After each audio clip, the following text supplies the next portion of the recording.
Hi again, this is Brian Knight from Pragmatic Works, and in this third video in our series, we're going to use Claude Code to take an ordinary website and deploy it to a Power Page.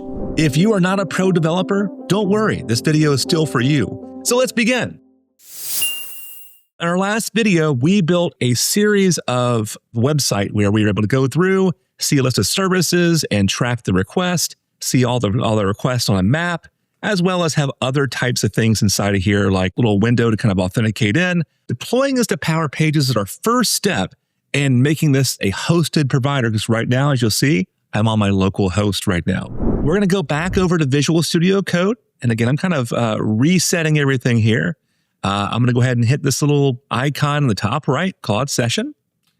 And then we're going to start from scratch. Now, in the description of this video, you'll find the prerequisites for this video. The two videos we did before this, one with the prerequisites, and then one where we built the site. Make sure you go back and watch those two before you get to this video. And then next, I'm going to copy this code right here. You'll find it in the Word doc in the description, and it walks through all the / commands we're going to use, the / deploy site, and the / create site we've already done. But we will be using activate site as well. So I'll paste this in. I'll change the email address and do not fire this off quite yet. Now on the left side, make sure you have the Power Platform option configured and that you've connected the right tenant by starring that tenant. You can also, if you don't care about certain tenants, you can also remove those. But after you do that, look for your environment, expand it, make sure it looks like what you want. I'm using my April test environment. I went ahead and just expanded and make sure it looks really good here. And then I will fire off our command. Now this command can take a few minutes and you're going to get a lot of yes, no's. Is it permissible that I do X? Is it permissible I do Y? So you'll have to say yes quite a bit here. So it's going to go ahead and use the PAC authentication to sign me in first. That's the first command. That's the Power Platform CLI, command line interface. Then it's going to use, now it's asking for PAC, again, one more time, against the Power Platform CLI, again, it's using there. Now we're going to go ahead and get an authentication list. So it's basically getting this list that you see on the left side here. So it's doing all that. Now it's going to go ahead and give me a list of where it can authenticate into. I should be presenting that list in a moment here. Okay. It's passing all that information in. And then in a moment there, I have my authentication provider there saying, okay, perfect. And I'll keep on going. It's going to fire off some more authentication provider pieces here. And if you're doing this over and over again like I am, you're going to want to tell it to save this question so it's not asked again.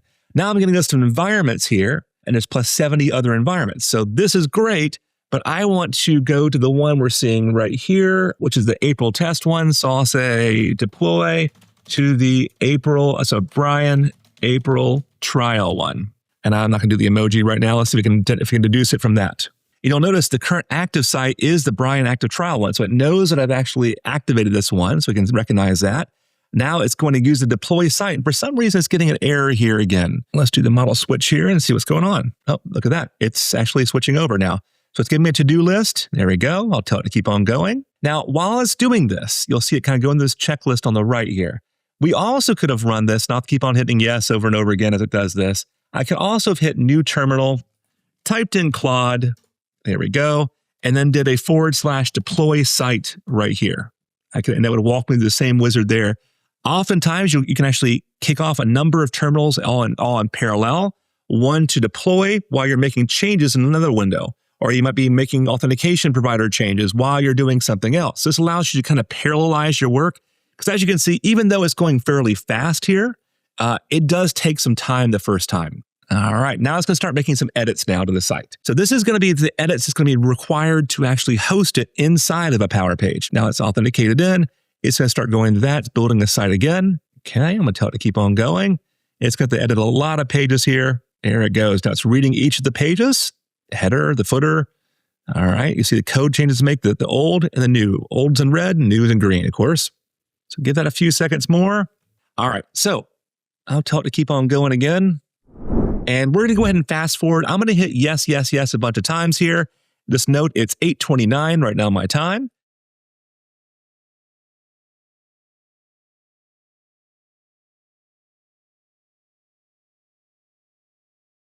All right, welcome back now. It's about a 5-minute process in my case. So you'll see the time at the bottom right of my screen right here.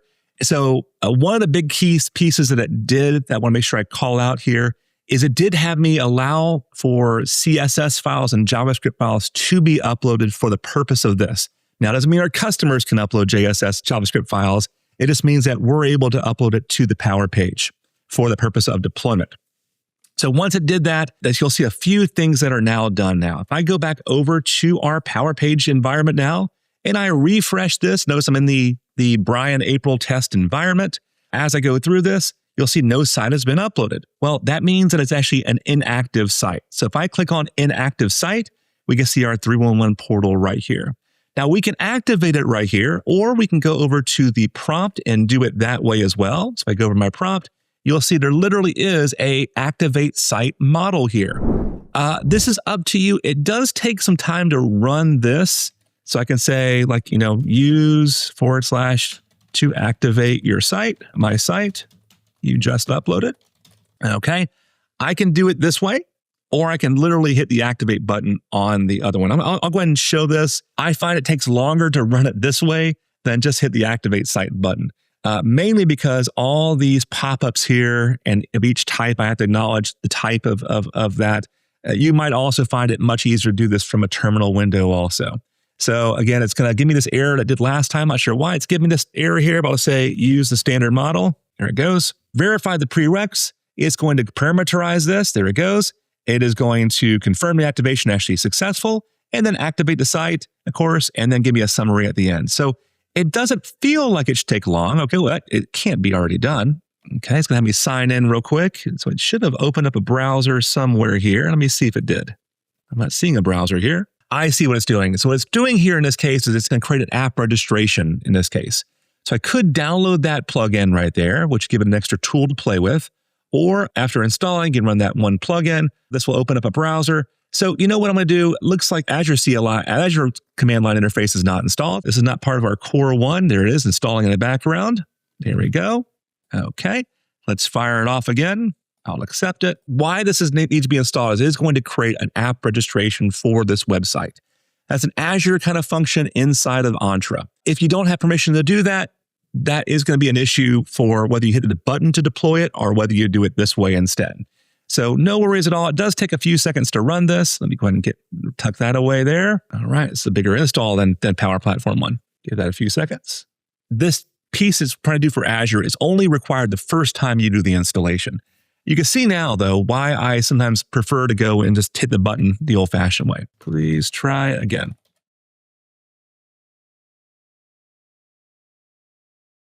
So as you can see, it is doing a bunch of command line pieces here, not even pertaining yet to our website here. It's identifying where is that Azure command line. It's getting errors. It's trying to find its way around the errors right now and trying to find other alternatives. There it goes. So now it's asking for authentication. Okay, I don't want that one. I want this guy right here. It's probably trying to use my personal account and not my work account. Okay, so as you can see here, it did now leave the Azure land. And now it's going into actually parameterizing, asking me yes a bunch of times here, using Pack CLI again. Pack CLI is the command line interface for the Power Platform. So it's gone from one to the other now. It's doing the tenant ID. Look at the tenant ID now. It's going through some stuff around here. Now, you'll also notice now it's asking me to name the website. This is the same thing that would happen when you're being prompted by hitting the button in this case. Now, we can use a URL that we see right here, Clay311. We can also create our own one by hitting the enter the name right here. Or we can just, for the purpose of this example, I'm going to use this gnarly looking one right here because I'm going to destroy it afterwards. But if you want to keep it, I'd recommend either using the one that they recommend or creating your own this time also. That one has to be globally unique across all of Microsoft. Just note that obviously Clay311 might be available, but 311 would likely not be available. So it's going to go through. Now it's going to activate the site. This is our final step right here. Now this step right here is going to take it out of the inactive state and bring it to the active state. That activation can take some time, usually about 2 or 3 minutes. I'm going to keep on hitting yes here. Again, make sure you do read those. I've already read those in the past, so I know what it's asking, but make sure you're okay with what it's performing here.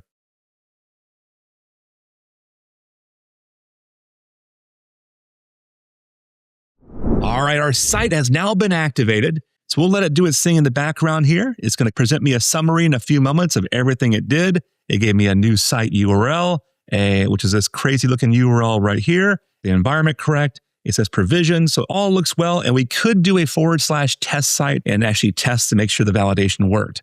And our next step is going to be to add Dataverse to it, but let's go back over here. Let's refresh our site and see that in the inactive site, hopefully it's out of that category and now in this category.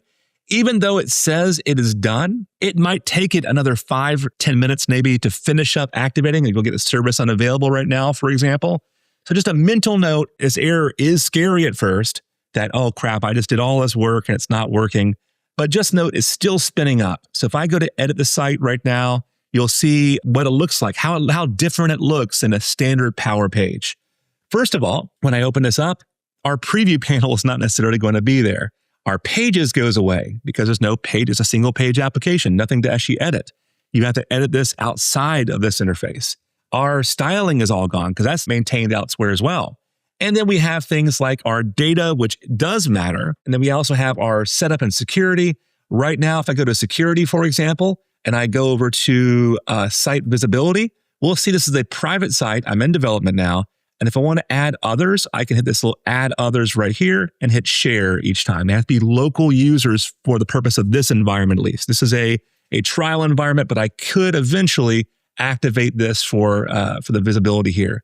But my environment type does not allow it. So our next step here is if I try to preview again under desktop, let's see if it actually is done now.